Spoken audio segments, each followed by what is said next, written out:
Medieval punishment was never just about justice. It was about fear, control, and public humiliation. And one of the most terrifying examples was the Coffin Torture, a punishment so cruel it turned death into a public spectacle. The coffin was not a coffin in the way we think of it today. It was an iron cage built in the rough shape of a human body. Some were tall and narrow, others wide and grotesque. They were often customized to fit the condemned person exactly, ensuring no room for movement.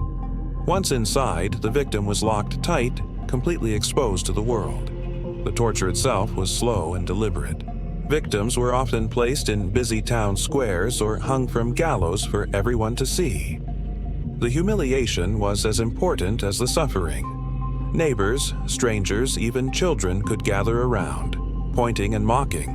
Sometimes people threw rotten food, mud, or stones. Others spat or shouted curses.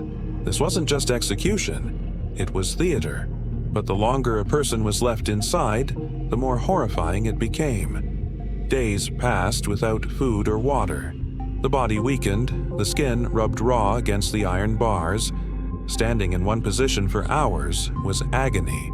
Muscles cramped, bones ached, and the scorching sun burned the skin by day, while the freezing night air tormented them after sunset. And then, nature joined the punishment.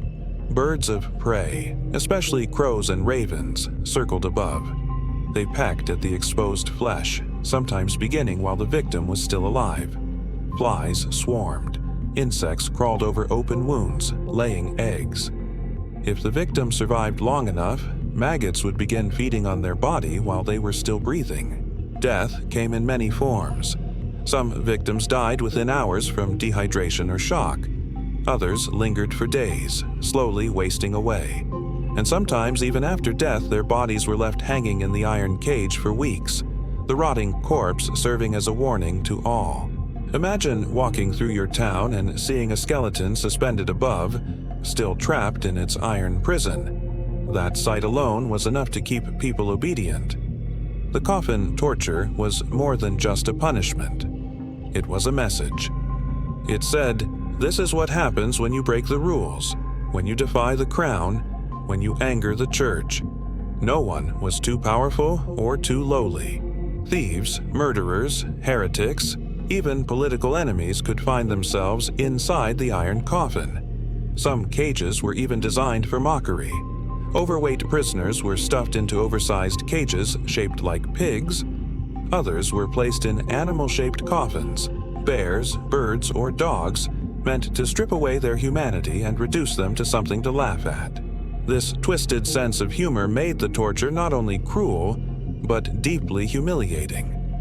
Today, the coffin torture seems like something out of a nightmare or a horror film. But for centuries, it was a grim reality. People lived their daily lives under the shadow of these cages, reminded constantly of what could happen if they stepped out of line. The iron coffin wasn't just built to kill the body, it was built to break the spirit. And that is why it remains one of the darkest symbols of medieval justice. History isn't only about battles and kings. Sometimes it's about cages, crows, and the sound of iron creaking as another victim takes their final breath inside the coffin.